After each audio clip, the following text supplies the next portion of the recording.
Welcome to the Lifestyle First podcast, discussing lifestyle medicine and making self-care as easy as 1, 2, 3. 1 question, 2 research reviews, and 3 actionable health tips, all centered around the Lifestyle First method, your blueprint for the 10 key routes of optimal health and happiness. And now your host, lifestyle medicine physician and coach, Dr. Alka Patel. Hello and welcome to Series 7, Episode 6 of the Lifestyle First podcast. And the theme that we're focusing on today is T for time out. And the one question that we're asking is, why do we need to slow down in this fast world? So to answer that question, I'd like to introduce you to my guest today, who is Carl Honore. Now, Carl is a TED speaker, and his talk in praise of slowness has now had over 3 million views.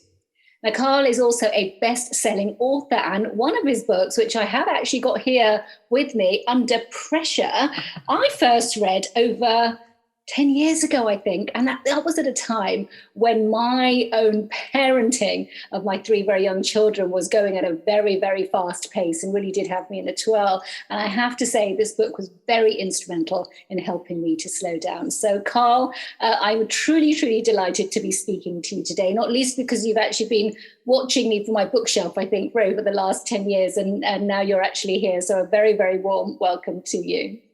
I'm thrilled to be here. Thanks for having me. Very, very welcome. So, Carl, before we start to talk about slowing down, I wanted to maybe ask you first about speeding up. So how did we become so fast-paced that I think that we're now human doings instead of human beings? And you talk about this in your first book, In Praise of Slow. So what do you think has contributed to our current speed of life? I think there's a whole cocktail of factors. You can go all the way back to the beginning of civilization. As soon as people began measuring time with sundials even, and then later clocks, time flipped the tables on us and began to measure us. And so it was this idea that as soon as time was parceled up, you had to go faster, be more efficient, rush through to get more and more out of your time. So that's always been there, I think, culturally through most or many civilizations. Then we got into the modern era with machines and later, high tech, which allowed us to do things faster and faster. And I think conditioned us to expect everything to happen at the speed of software. I think also the emergence of a kind of turbo consumerist culture where the whole world has become a smorgasbord of things to do and experience and eat. And we naturally want to consume it all. We want to have it all, to use that phrase from the women's magazines, but having it all is a recipe for hurrying it all. I think also that there's a metaphysical dimension here that for many people, speed, busyness, distraction is a mechanism of denial. It's a way of running away from the deeper, bigger questions in your life, such as, who am I? What was my purpose here? What does death mean to me? All these big, frightening questions. It's easier just to go faster and faster, fill up your to-do list and contemplate the small stuff like, where are my keys? I'm late for my 11 a.m., right? That's less unnerving than thinking about the big stuff. So I think you put all those things together and you also then end up with a cultural taboo against the very idea of slow, that slow is a 4-letter word in our culture. It's synonymous with stupid, lazy, boring, unproductive, unhappy. And I think because that taboo is so powerful in our culture, it puts up a barrier so that even when people are yearning to slow down, even when we can feel in our bones it would be good for us to put on the brakes, we don't do it because that taboo makes us feel afraid, guilty, small. We're worried about being scorned. And so we just carry on going fast. So put all that together and it means that even though slowing down would be immensely good for all of us, we find it really hard to do. Yeah, I think you're spot on. There's so many external environmental signals and triggers that tell us do more, do more, do more. But more than that, we've got those internal signals as well, haven't we? Sort of created our own stories and our own meaning to what we should be doing, how we should be performing, how quickly we need to do that. So many of us have got endless to-do lists, and maybe what we need is a not to-do list, so that actually we engage in very different behaviours, really. But But what is the big deal? Let me get us to the nitty gritty. What are we missing out on by all this speed, by all this haste in our life? Well, I think when we get stuck in fast forward and every moment of the day becomes a race against the clock, we are sacrificing all kinds of things, right across the board. So health, I mean, clearly when you don't rest and recharge enough, you pay a price physically. I think mentally as well. I mean, the whole epidemic, if you like, I don't think that's too big a word, of mental health problems people are having around the world. That I think is because we are disconnected from living at a healthy rhythm. You know, we don't have time to do the metaphysical, the emotional homework. We don't have time to be alone. Human beings need moments of stillness, serenity, quiet, reflection. We're all about reaction, right? Rather than reflection. So I think we lose that. We lose human connections because human relationships cannot be accelerated. We try and do it with social media and having thousands of friends, but what we end up doing is putting quality after or before, after quantity. So people end up more connected than ever before, but feeling more alone. So I think there's that whole kind of solitude thing in an unhealthy way is part of it. We also in the workplace become less creative. We make more mistakes and therefore we're less productive. So we're less a good version of ourselves at work when we are stuck in roadrunner mode. And I think we just lose pleasure, right? We lose the just simple joy of the moment, and that's really what lights us up. That's what has always given the day-to-day life its texture, its color, its meaning, and its magic, and its music, right? Is being able to immerse yourself in a moment, whether that's looking at a sunset, reading a bedtime story to your child, eating a meal, or even filling out a quarterly report at your desk at work. Even you can find joy in that as well. If you're there, you're present, you're giving your full self, all your energy and time to that moment. And that's really what the slow revolution is about. It's about relearning the lost art of mastering the moment. Mm-hmm. What is life if it's not a series of moments, right? Yeah, absolutely. Exactly, yeah. But we live in future moments. There's this whole idea of goal setting and goal getting, and we've got to be aiming for the future. And that's not necessarily a bad thing, is it? It's having ambitions and aspirations and aims and a direction is so important for many of us, but it's partly how you get there. It is the speed of that growth, the velocity of that change that one needs to be really mindful of as well. So yeah, absolutely right. Yeah, I don't advocate not thinking about either the past or the future. Both are hugely enriching and a central part of the human condition. But I think that you've got to get the right balance between being fully inhabiting the moment of now, but also allowing yourself the space and the time to let your mind wander into the future and to contemplate the big picture and the distant horizons. And when you get that dance between knowing when you're there, present in the moment, and then other times when you're thinking, well, what might my career look like 5 years from now? Or what sort of family do I want to be living in 10 years from now? Or where do I want to be that you need that space as well. So it's about kind of shifting those gears and sometimes thinking long, sometimes thinking short. Do you think then, based on that, we're perhaps afraid of our own company in a way? I think you touched on it a little bit, but that space to think and unleashing what it might unleash is not always a space we want to go into, do we? I think you put your finger on something very, the crux of this. I think for many people, slowing down is terrifying because it really, first and foremost, what it means is a re-meeting with yourself, right? Because what happens when you get stuck in, fast forward, roadrunner, you get disconnected from yourself. You just become your to-do list. You become distraction. You become stimulation. And slowing down, Socrates talked about the examined life being a life well lived. And that's about connecting with yourself and working out who you are and what kind of life path you want to forge. You can only do that by slowing down. The trouble is that certainly in the first phase of slowing down, if you've been in a fast life, is that you are uncomfortable. It's unnerving to be alone with yourself, be alone with your thoughts. It's crucial, right? It's the first step towards a life worthy of the name, but it's frightening at first. And I think for a lot of people, that's why, therapists often say that the last stage before burnout is one final burst of acceleration, right? So the person just trying to escape all of those problems, trying to escape themselves, like trying to achieve escape velocity from yourself. But you can't do that. That's not what we're put here to do, right?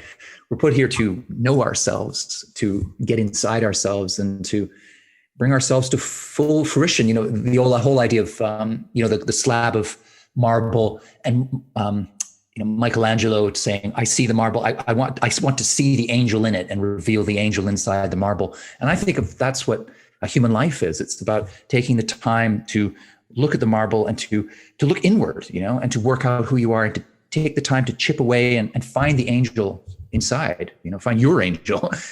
And that, I think, is scary when people just see a big block of marble. They think, what do I, where's Instagram? What's happening on Facebook? It's much easier to go to the shallow waters of social media or the distraction of Netflix rather than to go deep and find out who you are and work out what your life should look like. And I meet so many people, and I ask this question all the time, and people often just don't know, what is the purpose of my life? Why do I wake up every morning? What is my reason for being? And it's not necessarily about those big existential questions about what is the meaning of life, but more so of your life, your purpose, your raison d'etre. And I think I tend to approach it by asking people to get a little bit curious about themselves, lighten up a little bit, have some fun with yourself, enjoy that discovery, because that does shift some of the fear away, doesn't it? You're sort of less likely to be afraid of what you might find if you approach your own discovery with a bit of curiosity and lightheartedness, but not easy to do, really. What's your suggestion for people sort of wanting to take that first step in introspection? Well, before I give you a step, I'll just put the context of the moment I think is important to underline, which is the pandemic. I think for many people, this has been these 14 months of confinement and lockdown and so on. It's been a global workshop in slowness, right? We've been forced to slow down. There's been less FOMO because you can't miss out on things that aren't happening, right? And I think it's really interesting if you look across social media and mainstream media, and even in your own social circles, you'll find, I think, many people saying, I actually had time to stop, to pause, to think, to reflect. And I realized that the life I was living before was not the right life for me. So all over the place, you're hearing people saying, I'm coming out of this pandemic and I'm going to change careers, or I'm going to leave the relationship I was stuck in before, or I'm going to move from the city to the countryside, or from the countryside to the city, right? Just make a change, because people you get stuck in a rut with speed, right? It's so easy just to get stuck in that one mode and carry on. So come back to your question, how do you break out of it? I think a first tip is to change the context, change the way we've done it with the pandemic, but do it in another way, like go somewhere different for a bit. I did it myself this weekend. Just now, I did a 3-day digital detox, which I've never done before. I'm not somebody who's particularly a slave to my phone, but I went and stayed in a cabin deep in the English countryside, put my phone in a box with a padlock for 3 days. And I'll tell you what, it was like an epiphany, right? It was sort of transformative. I didn't feel any FOMO. I didn't yearn for my phone at any moment. But I did also realize that I spent more time thinking, just kind of letting my mind wander over my own life. And I came away with 2 or 3 changes that I wanted to make, not only with my phone, but just in my way of working and the way that my family operates and stuff. So I think to change your scenery, the physical place that you are, especially after a pandemic when we've been stuck in the same place for so long, can be a good spur to changing the way you feel and the way you think. So I would suggest to go off somewhere with a purpose of thinking about these things, but go somewhere different. Don't just try and do it in your normal office, home office, or your bedroom, right? Change the physical scenery would be a starting point. So interesting that you brought this up, because again, people that I speak to about their journeys, there seems to be a physical journey, a physical space that you need to sort of go to, which is very different to your own environment. I had a very similar experience when I felt that burnout ringing again. I left the sort of environment of my comfort, which was my partnership as a doctor. And I got on a plane and I went off to India and did some voluntary work out there and found my space. And I was alone. And like you, I had no need for my phone. And I went to a place as a retreat. And that is when absolutely all those thoughts that I'd never had space to just engage with about myself really came to life. I regrounded when I came back, and it was, the biggest experience that I've had. And I do, like you, encourage people to just find that space. It doesn't mean we'll need to head off on a plane and head off to somewhere new, but there is a new space for all of us, and it really is just time to sort of unlock that. It's a different level of thinking. It's a very deeper place to be, isn't it? And in fact, there's been some research done on this default mode network in our brain as well, hasn't there? Where we sort of start to unlock some of that creativity and insight that we don't otherwise let ourselves do when we're always in that task-focused mode. And I don't know about you, but I get shower thoughts all the time, and that's your place when actually there's nothing else to do apart from being with yourself, right? Yeah, that's so true. In fact, whenever I do an event, at some point, I usually ask when do your best ideas most often come to you? And the number one answer is the shower, actually, right? No one ever says my best ideas come when I'm juggling 45 emails or racing to meet a deadline with a boss or a client breathing down my neck. They come when I'm in the shower or walking the dog or swinging in a hammock on vacation, right? They come when I unplug and when I go monomedia or no media at all. And they come when I slow down, right? That's what it is in essence. They come when I reconnect with my inner tortoise, if you like. Yeah. And that's how you open the door to all of that rich, nuanced, potent thinking and discovery and curiosity, as you said before, is the key that opens that door, right? Just opening yourself up to what might come next, right? We're all so scheduled. We know what's coming next because it's in the schedule. It's when you create that unknown, that space to get bored even, right? I mean, this is the thing. I mean, I wrote about it in Under Pressure, the importance of boredom, of letting, for children, but also for adults, because if you allow yourself to be bored sometimes, that you kind of shift into that lower, slower gear, and then the brain needs to deal with that boredom. It fires up, right? That's when the creative juices start to flow. That's when invention happens. That's when children and adults learn to use their imagination, right? That phrase that your parents would always tell you when you said you were bored, use your imagination, right? Well, what happens now when most parents hear I'm bored from their kid? Well, they say, oh no, my kid's bored. I'm failing as a parent. Where's the iPad? Maybe we need another extracurricular in the schedule.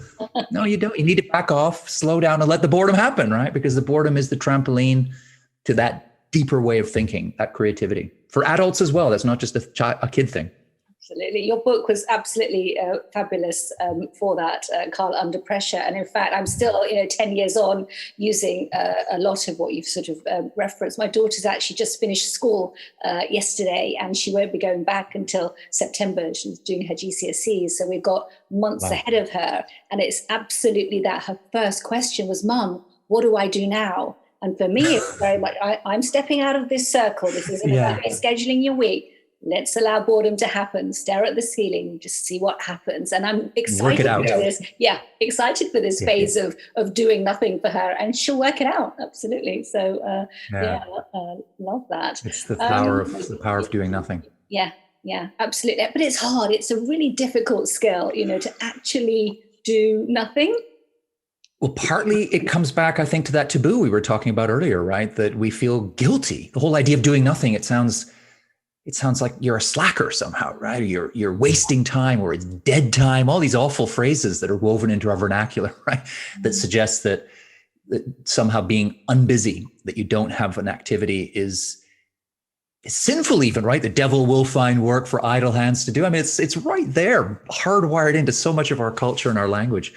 But it's actually like so much conventional wisdom, it's actually wrong, flat out, right? We need those moments. We need those moments of nothingness. It's a bit like that. I can't. Those little square games where you've got lots of squares. There's one empty square, and you move them around to create the pattern.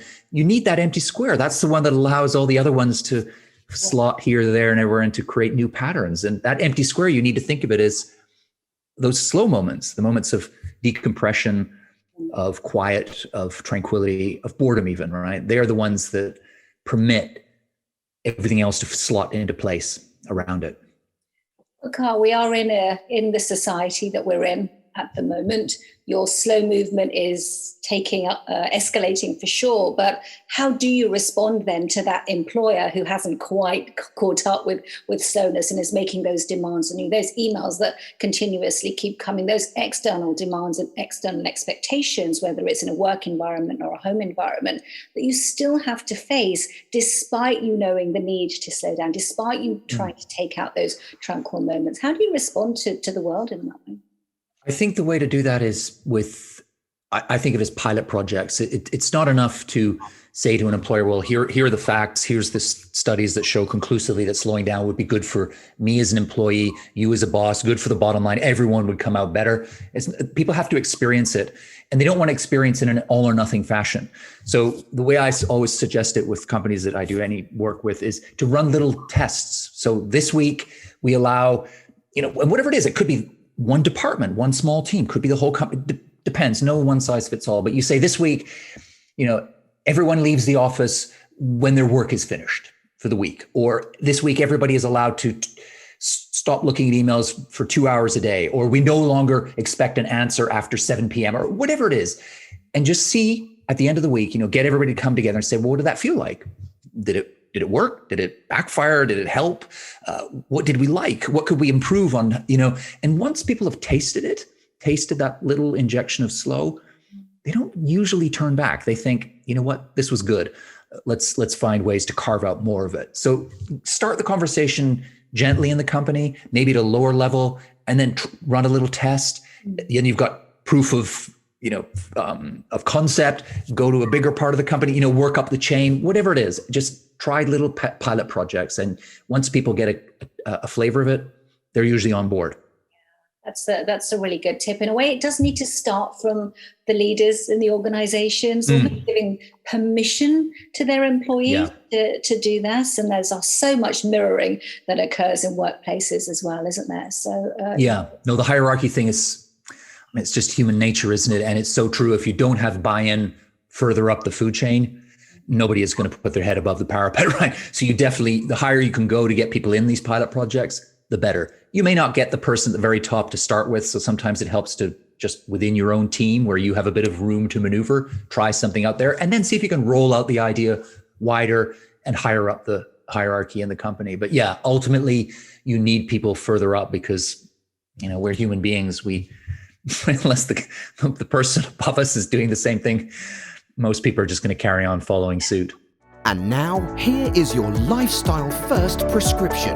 Your 3 activating actions to take you from knowing to doing. Can you leave us then with 3 actions, 3 simple things that listeners today can take away and put into action? The first is do less, right? We are all chronically trying to squeeze way too much into our schedules, and most of it is not that important. 6 weeks from now, you won't even remember 90% of it.